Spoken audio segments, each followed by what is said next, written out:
Oke, penjelasan untuk contoh soal 1. Di sini State Corporation dari tahun keempat take over dari suatu perusahaan kecil. Ini data penjualan, biaya, dan pendapatan sebelum pajak, year 4, year 5, dan year 6. Penjualan $10.000, year 4 sampai year 6, expense $9.000, berarti income before tax itu sama dengan 10 dikurangi 9.000 sama dengan 1.000 ya. 1.000 US dollar. Nah, di sini data dalam ribuan dolar rupiah. Jadi state juga mengeluarkan 1.400.000 untuk biaya peroperasi untuk produk baru selama 4 tahun. Selama tahun 4 maksudnya ya. 1.400.000 bagi 1.000 berarti 1.400 di tahun 4 di sini. Dan laporan laba rugi diminta tahun 6 dan tarif pajak yang berlaku adalah 50%. Jadi di sini kita coba jawab. Untuk laporan laba ruginya dan balance sheet-nya, laporan laba ruginya berarti 10.000 dikurangi 9.000, 1.000 ya.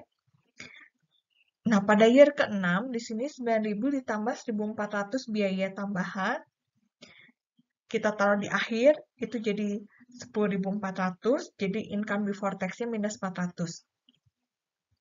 Tapi untuk karena loss carry forward di sini, yang current-nya kerugian 1.400, biaya tambahan 1.400, jadi income dikurangi 1.400, ini 1.000-nya habis, 0, lalu 400 di sini dikurangi ke 1.000, jadi 600, kali tarif expense pajaknya 50%, 300 ya. Sedangkan ini minus 400, tapi keuntungan 1.000 jadi 500 ya, karena udah diakui tadi 1.400-nya dipotong ke yang year 4 dan year 5 ya. Nah, untuk deferrednya berarti karena di sini total tax expense 500, jadi karena 0 berarti deferrednya tersisa 500. Sedangkan untuk yang tahun kelima, untuk total expense 500, tax expense 500 sudah diakui 300, berarti tersisa 200.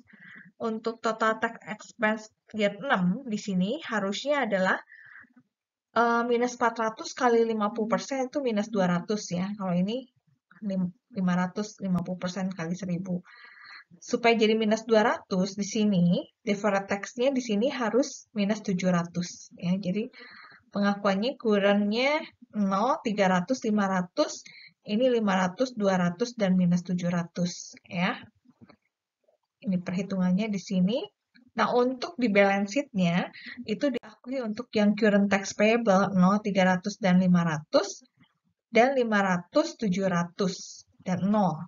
Ya, sesuai dengan memindahkan angka yang dari income statement tadi ya. Akumulasinya. Oke, untuk berikutnya, ini latihan soal dikerjakan dengan saya mengganti beberapa angka, dimintain income statement dan balance sheet-nya. Untuk contoh soal kedua, misalnya di sini laba bersih Beta Company untuk tahun 1 adalah 4 juta dan jumlah saham biasanya adalah 3 juta. Ya, tidak ada perubahan. Lalu di sini menerbitkan waran sebesar sebanyak 1 juta saham biasa dengan harganya $15 per saham. Jika nilai pasar rata-rata saham biasa adalah $20, harga akhir tahunnya 25, suku bunga pinjaman 6%, dan tarif pajak 50%, kemudian menghitung EPS dasar dan yang diecerkannya. Lalu sesuai dengan pertanyaan A, di sini diminta kalau misalnya laba bersihnya 3 juta dan nilai rata-rata per saham biasanya $18 dan harga akhir tahunnya $20 per lembar saham. Jadi basic EPS-nya itu 4 juta laba bersih dibagi 3 juta lembar jadi 1,33. Nah, diluted EPS-nya di sini kita lihat tadi ada penerbitan waran 1 juta lembar dengan harga $15. Berarti diprosesnya $15 juta. Tapi di sini nilai waran tersebut berubah menjadi $20 ya. Jadi 15 juta bagi 20. Jadi yang di share atau dibeli di open market itu adalah 750.000 lembar. Sementara waran yang terbitkan adalah 1 juta.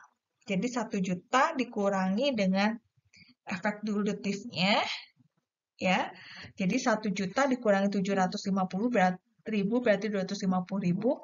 Sedangkan jumlah lembar saham awal 3 juta. Jadi 3 juta ditambah 250.000 sama dengan 3.250.000. Laba bersihnya 4 juta dibagi 3.250.000 berarti dilutif EPS-nya sama dengan $1.23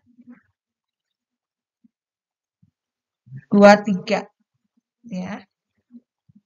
Sedangkan untuk basic EPS yang B, kalau laba bersihnya 3 juta, 3 juta dibagi 3 juta lembar $1 ya. 1 juta dikali 15 juta dolar diproses, tapi harga sahamnya berubah menjadi 18, jadi 833.000.